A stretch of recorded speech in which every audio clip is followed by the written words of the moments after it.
Hello, this is Morel Bernard with Stories for Kids. And this is a continuation of the story Book of Beast. I hope you will remember the first part of it. So, continuation Book of Beast. And my birdie comes along to say hello. Hello again. Oh, that's lovely. Hello. So, now, the last words I said in respect of the Book of Beast, I said that. So he kissed the Prime Minister and they settled down for a nice quiet game of noughts and crosses while the Chancellor went to add up his accounts. But when Lionel was in bed, he could not sleep for thinking of the book. And when the full moon was shining with all her might and light, he got up and crept down to the library and climbed up and got the Book of Beast. He took it outside to the terrace, where the moonlight was as bright as day, and he opened the book and saw the empty pages with butterfly and blue bird of paradise underneath. And then he turned the next page. There was some sort of red thing sitting under a palm tree, and under it was written dragon.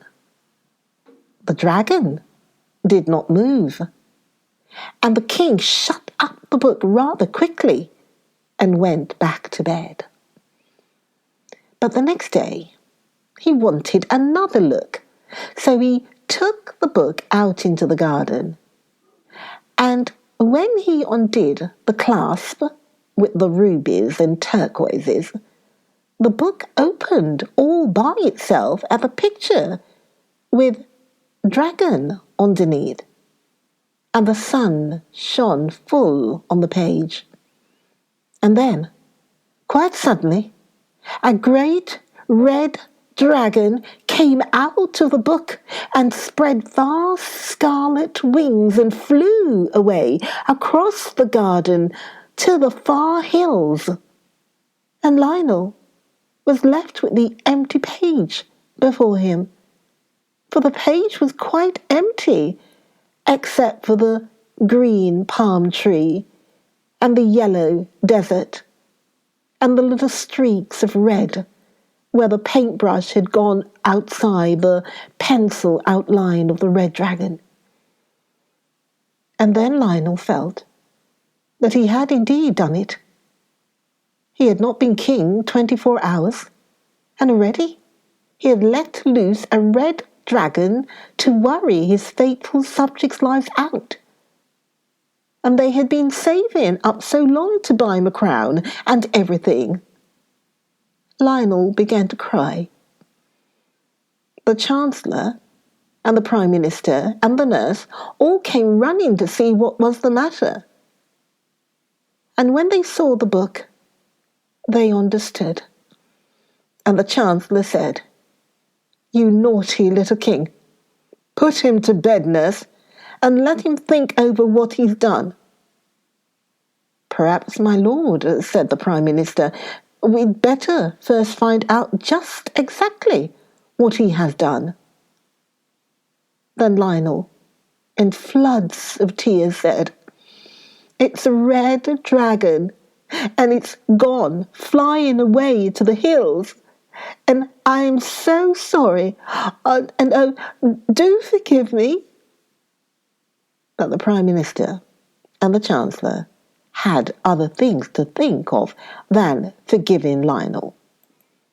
They hurried off to consult the police and see what could be done. Everyone did what they could. They sat on committees and stood on guard and lay in wait for the dragon. But he stayed up in the hills, and there was nothing more to be done. The faithful nurse, meanwhile, did not neglect her duty. perhaps she did more than anyone else, for she slapped the king and put him to bed without his tea. And when it got dark, she would not give him a candle to read by. "You are a naughty little king," she said, "and nobody will love you." Next day, the dragon was still quiet, though the more poetic of Lionel's subjects could see the redness of the dragon shining through the green trees quite plainly. So Lionel put on his crown and sat on his throne and said he wanted to make some laws.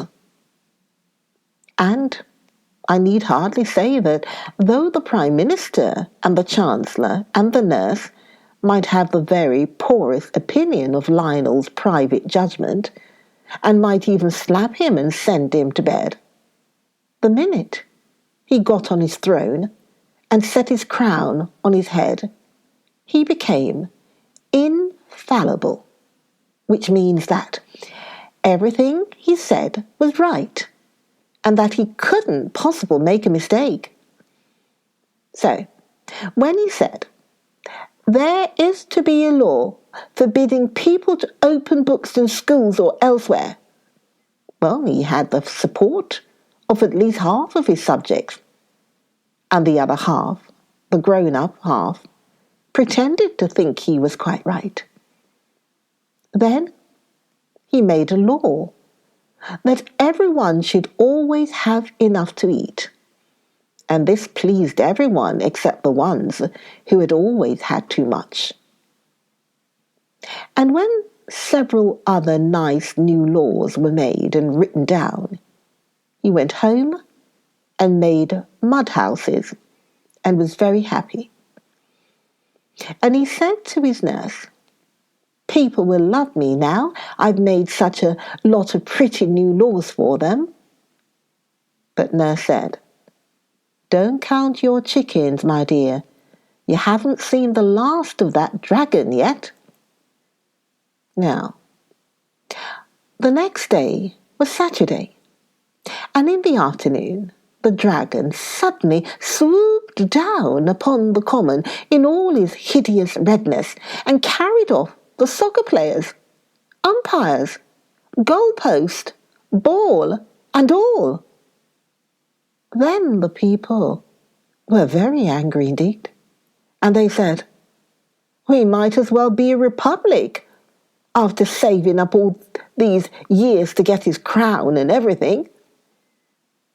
And wise people shook their heads and foretold a decline in the national love of sport.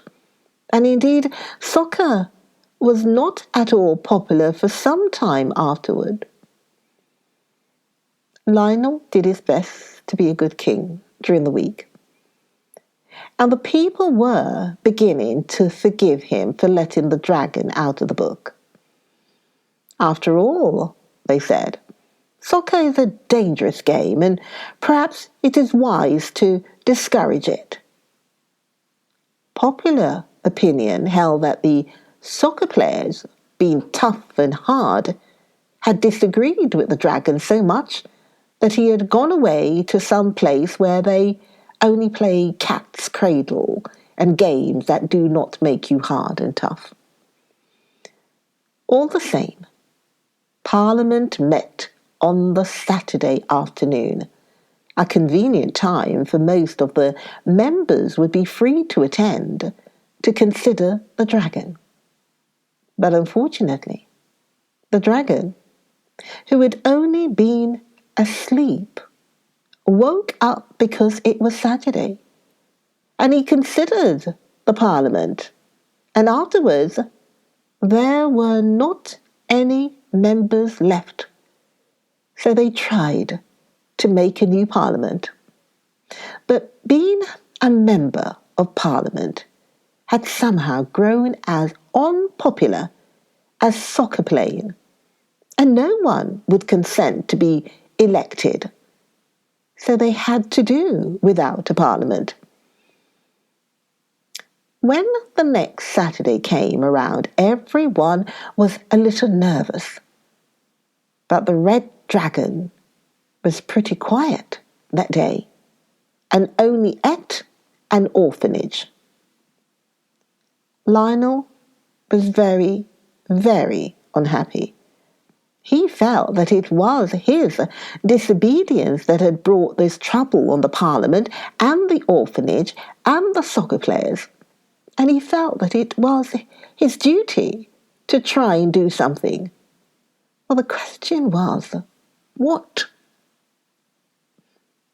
The bluebird that had come out of the book used to sing very nicely in the palace rose garden, and the butterfly was very tame and would perch on his shoulder when he walked among the tall lilies.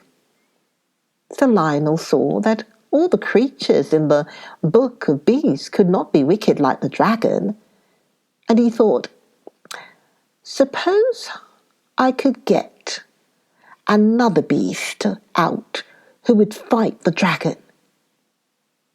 So he took the book of beasts out into the rose garden and opened the page next to the one where the dragon had been, just a tiny bit, to see what the name was.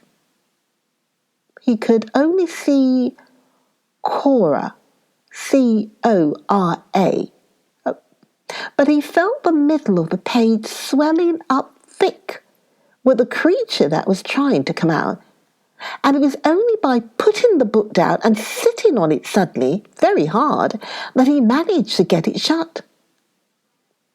Then he fastened the clasp with the rubies and turquoises in them and sent for the Chancellor, who had been ill since Saturday and so had not been eaten with the rest of Parliament, and he said, "What animal ends in Cora, C-O-R-A?" The Chancellor answered, "The Manticora, of course." "What is he like?" asked the king. "He's a sworn foe of dragons," said the Chancellor. "He drinks their blood. He's yellow, with the body of a lion and the face of a man. I wish we had a few manticoras here now. But the last died hundreds of years ago, worse luck." Then the king ran and opened the book at the page that had Cora on it, and there was the picture, Manticora, all yellow, with a lion's body and a man's face, just as the Chancellor had said. And under the picture was written Manticora. In a few minutes, the Manticora came sleepily out of the book, rubbing its eyes with its hands and mewing piteously. It seemed very stupid. And when Lionel gave it a push and said, "Go about and fight the dragon, do," it put its tail between its legs and fairly ran away. It went and hid behind the town hall. And at night when the people were asleep, it went around and ate all the pussy cats in the town. And then it mewed more than ever. And on the Saturday morning, when people were a little timid about going out because the dragon had no regular hour for calling, the Manticora went up and down the streets and drank all the milk that was left in the cans at the doors for people's teas. And it ate the cans as well. And just when it had finished the very last little halfpenny worth, which was short measure because the milkman's nerves were quite upset, the red dragon came down the street looking for the Manticora. It edged off when it saw him coming, for it was not at all the dragon fighting kind, and seeing no other door open, the poor hunted creature took refuge in the general post office, and there the dragon found it, trying to conceal itself among the 10 o'clock mail. The dragon fell on the Manticora at once, and the mail was no defence. The mewings were heard all over the town. All the kitties and the milk the manticora had seemed to have strengthened its mew wonderfully. Then there was a sad silence. And presently, the people whose windows looked that way saw the dragon come walking down the steps of the General Post Office, spitting fire and smoke, together with tufts of manticora fur and the fragments of the registered letters. Things were growing very serious. However popular the king might become during the week, the dragon was sure to do something on Saturday to upset the people's loyalty. The dragon was a perfect nuisance for the whole of Saturday, except during the hour of noon. And then he had to rest under a tree, or he would have caught fire from the heat of the sun. You see, he was very hot to begin with. At last came a Saturday, when the dragon actually walked into the royal nursery and carried off the king's own pet rocking horse. Then the king cried for 6 days. And on the 7th, he was so tired that he had to stop. He heard the blue birds singing among the roses and saw the butterfly fluttering among the lilies. And he said, "Nurse, wipe my face, please. I'm not going to cry any more." Nurse washed his face and told him not to be a silly little king. "Crying," said she, "never did anyone any good yet." "I don't know," said the little king. "I seem to see better and to hear better now that I've cried for a week. Now, nurse dear, I know I'm right, so kiss me in case I never come back. I must try to see if I can't save the people." "Well, if you must, you must," said nurse. "But don't tear your clothes or get your feet wet." So off he went. The blue bird sang more sweetly than ever, and the butterfly shone more brightly, as Lionel once more carried the book of bees out into the rose garden and opened it very quickly, so that he might not be afraid and change his mind. The book fell open wide, almost in the middle, and there was written at the bottom of the page, Hippogriff, Hippogriff, Hippogriff. And before Lionel had time to see what the picture was, there was a fluttering of great wings and a stamping of hoofs and a sweet, soft, friendly neighing. And there came out of the book a beautiful white horse with a long, long white mane and a long, long white tail. And he had great wings like swan's wings and the softest, kindest eyes in the world.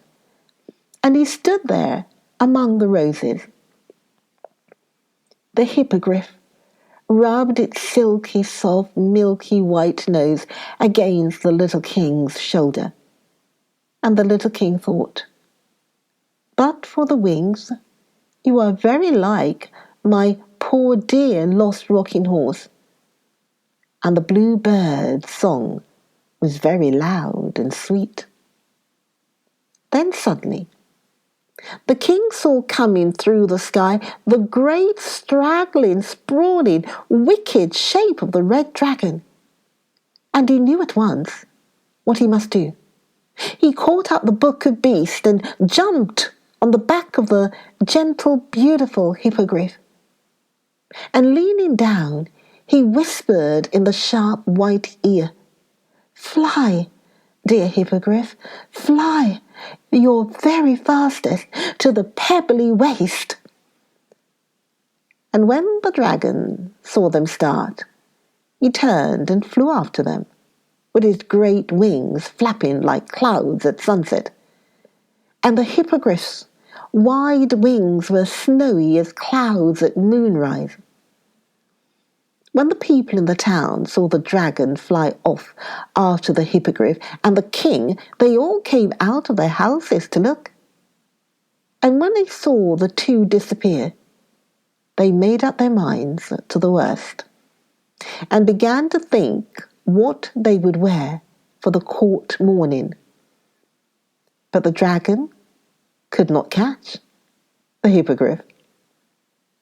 The red wings were bigger than the white ones, but they were not so strong. And so the white-winged horse flew away and away and away, with the dragon pursuing, till he reached the very middle of the pebbly waste. Now, the pebbly waste is just like the parts of the seaside, where there is no sand all round, loose, shifting stones, and there is no grass there, and no tree within 100 miles of it. Lionel jumped off the white horse's back in the very middle of the pebbly waste, and he hurriedly unclasped the book of Beast and laid it open on the pebbles. Then he clattered among the pebbles in his haste to get back onto his white horse, and had just jumped on when up came the dragon. He was flying very feebly and looking around everywhere for a tree, for it was just on the stroke of 12. The sun was shining like a gold guinea in the blue sky, and there was not a tree for 100 miles. The white-winged horse flew around and around the dragon as he whirled on the dry pebbles. He was getting very hot indeed. Parts of him even had begun to smoke. He knew that he must certainly catch fire in another minute, unless he could get under a tree. He made a snatch with his red claws at the king and Hippogriff, but he was too feeble to reach them. And besides, he did not dare to overexert himself for fear he should get any hotter. It was then that he saw the book of Beast lying on the pebbles, open at the page with dragon written at the bottom. He looked, and he hesitated, and he looked again. And then, with one last squirm of rage, the dragon wriggled himself back into the picture and sat down under the palm tree. And the page was a little singed as he went in. As soon as Lionel saw that the dragon had really been obliged to go and sit under his own palm tree, because it was the only tree there, he jumped off his horse and shut the book with a bang. "Oh, hurrah!" he cried. "Now we really have done it." And he clasped the book very tightly with the turquoise and ruby clasps. "Oh, my precious Hippogriff," he cried, "you are the bravest, dearest, most beautiful." "Hush," whispered the Hippogriff modestly. "Don't you see that we are not alone?" And indeed, there was quite a crowd round them on the pebbly waste. The Prime Minister, and the Parliament, and the soccer players, and the orphanage, and the manticora, and the rocking horse, and indeed everyone who had been eaten by the dragon. You see, It was impossible for the dragon to take them into the book with him. It was a tight fit even for one dragon, so of course he had to leave them outside. They all got home somehow, and all lived happy ever after. When the king asked the manticora where he would like to live, he begged to be allowed to go back into the book. "I do not care for public life," he said. Of course, he knew his way onto his own page, so there was no danger of his opening the book at the wrong page and letting out a dragon or anything. So he got back into his picture and has never come out since. That is why you will never see a manticore as long as you live, except in a picture book. And of course he left the kitties outside because there was no room for them in the book. And the milk cans too. Then the rocking horse begged to be allowed to go and live on the hippogriff's page of the book. "I should like," he said, "to live somewhere where dragons can't get at me." So the beautiful white-winged hippogriff showed him the way in, and there he stayed till the king had him taken out for his great, great, great, great grandchildren to play with. As for the hippogriff, he accepted the position of the king's own rocking horse, a situation left vacant by the retirement of the wooden one. And the bluebird and the butterflies sing and flutter among the lilies and roses of the palace garden to this very day. That is the end. That is the end of that story. I do hope that you enjoyed it. Birdie, birdie, birdie. Birdie. Oh, Birdie, did you enjoy it? Did you enjoy it? I enjoyed it too as well, Birdie. I must say I did.